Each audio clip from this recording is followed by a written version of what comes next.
بسم اللہ الرحمن الرحیم. ناظرین ہم آپ کو خوش آمدید کہتے ہیں. ناظرین آج وطن عزیز پاکستان میں وزیر اعظم میاں شہباز شریف کی کال پر سویڈن میں قرآن پاک کی بے حرمتی کے خلاف زبردست قسم کے احتجاجی مظاہرے کیے گئے. جمعے کی نماز کے بعد پورے پاکستان کے تمام چھوٹے بڑے شہروں میں، چھوٹے قصبوں میں، گاؤں میں، دیہات میں، چھوٹے چھوٹے بازاروں میں نماز جمعہ کے بعد زبردست قسم کے احتجاجی مظاہرے کیے گئے اور پوری دنیا کے سامنے یہ احتجاج ریکارڈ کرایا گیا کہ پاکستان کے مسلمان کسی بھی صورت میں قرآن پاک فرقان حمید، قرآن مجید فرقان حمید کی حرمت پر آنچ نہیں آنے دیں گے. زبردست قسم کا قوم کا ایک یکجہتی کا اظہار بھی تھا اور پوری قوم نے تمام چیزوں کو بالائے طاق رکھ کر تمام سیاسی اختلافات، فروعی اختلافات، گروہی اختلافات، مسلکی اختلافات کو بالائے طاق رکھ کر پوری دنیا کو یہ میسج دیا کہ پاکستان کے مسلمان اسلام کے لیے، دین کے لیے، قرآن کے لیے اور حرمت قرآن کے لیے متحد ہیں اور حرمت قرآن کے لیے مسلمان جان دے سکتے ہیں.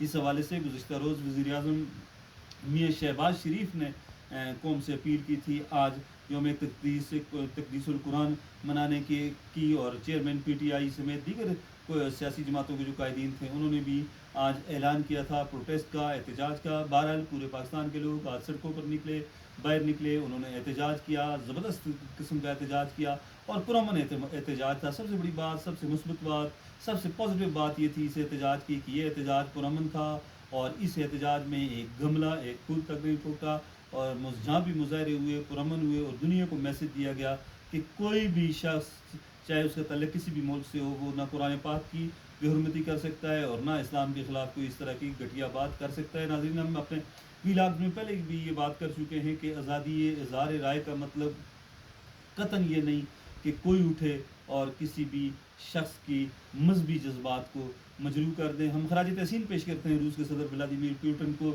جنہوں نے کچھ چند دن قبل روس میں داغستان میں ایک مسجد کا دورہ کرتے ہوئے انہوں نے قرآن مجید فرقان حمید کو اپنے سینے سے لگا لیا عقیدتاً احتراماً، اور انہوں نے کہا کہ ہم روس میں اس کی سزا، قرآن مجید فرقان حمید کی بے حرمتی کی سزا موت تجویز کریں گے، موت رکھیں گے اور کسی کو ہم اجازت نہیں دیں گے کہ قرآن مجید فرقان حمید کی بے حرمتی کرے، توہین کرے. ناظرین اس سے پہلے ڈنمارک، ناروے، سویڈن اور دیگر ملکوں میں حضرت محمد مصطفیٰ صلی اللہ علیہ وسلم نبی آخر الزماں کے نعوذ باللہ تضحیکی خاکے بنائے گئے جو کسی مسلمان کو قبول نہیں. اس حوالے سے مسلمانوں نے احتجاج کیا، پروٹیسٹ کیا اور کچھ عرصہ یہ روش ختم رہی، لیکن عید الاضحیٰ والے دن سویڈن میں جو کچھ ہوا وہ ناقابل قبول تھا.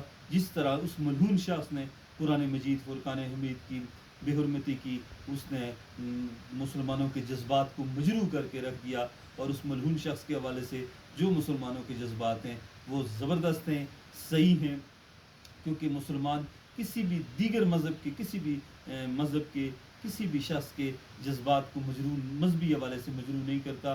اور ہم مسلمان دیگر مذاہب کا احترام کرتے ہیں اور ہم توقع کرتے ہیں کہ دیگر مذاہب کے لوگ بھی ہمارے مذہبی جذبات کو مجروح نہیں کریں گے. لیکن مغرب میں آزادی اظہار رائے کے نام پر تواتر کے ساتھ مسلسل مسلمانوں کے مذہبی جذبات سے کھیلا جا رہا ہے جو کسی صورت بھی قابل قبول نہیں ہے.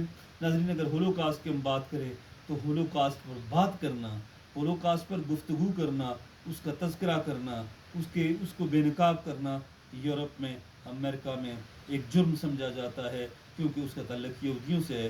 وہاں پر آزادی اظہار رائے کو پس پش ڈال دیا جاتا ہے، لیکن جب بات مسلمانوں کی ہوتی ہے تو پھر آزادی اظہار رائے کا نام دے کر مسلمانوں کے جذبات کو مجروح کر دیا جاتا ہے.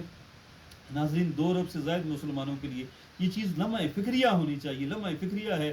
اس حوالے سے اقوام متحدہ کی خاموشی انتہائی قابل مذمت ہے اور مسلمان ملکوں کی خاموشی بھی قابل مذمت ہے. مسلمان ملکوں کے دفتر خارجہ کے کچھ لوگ جو ہیں وہ بیانات دے دیتے ہیں اور سمجھتے ہیں کہ ہم نے اپنا پورا فرض ادا کر دیا. ایسی بات نہیں ہے. قرآن کی حرمت تمام مسلمانوں پر فرض ہے، چاہے دنیا کے کسی بھی کونے میں ہیں یا جو بھی اسلامی ملک ہیں، ان پر قرآن کی حرمت کے لیے سب کچھ کرنا جو ہے وہ واجب ہے، فرض ہے. لیکن ہم ہیں کہ ہم بے حس ہیں، ہم یورپ کی طرف دیکھ رہے ہیں، ہم اقوام متحدہ کی طرف دیکھ رہے ہیں اور ہماری لولی لنگڑی OIC صرف رسمی اور مذمتی بیانات جاری کر دیتی ہے. اب بات اس طرح نہیں ہوگی. اگر اس وقت بھی ہم مسلمان خراج تحسین کے مستحق ہیں ترکی کے صدر رجب طیب اردگان، جو ہمیشہ ہر مسئلے میں مسلمانوں کی لیڈ کرتے ہیں، نمائندگی کرتے ہیں، زبردست طریقے سے کردار ادا کرتے ہیں۔ ناظرین، ان کے علاوہ دیگر مسلمان رہنماؤں کی خاموشی مجرمانہ فعل آپ اسے کہہ سکتے ہیں۔ ناظرین، ہم بات کر رہے تھے کہ اس وقت بھی ہم خاموش رہے تو پھر اقبال نے کہا تھا کہ تمہاری داستان تک نہ ہوگی۔ داستانوں میں اپنے آپ کو زندہ رکھنے کے لیے، اپنے مذہبی عقائد کو زندہ رکھنے کے لیے، ان پر بھرپور طریقے سے عمل کرنے کے لیے اب مسلمانوں کو کردار ادا کرنا ہوگا۔ ناظرین، اب مجھے اجازت دیں اس امید کے ساتھ کہ آپ کو ہمارے ویلاگز پسند آ رہے ہوں گے۔ اللہ حافظ۔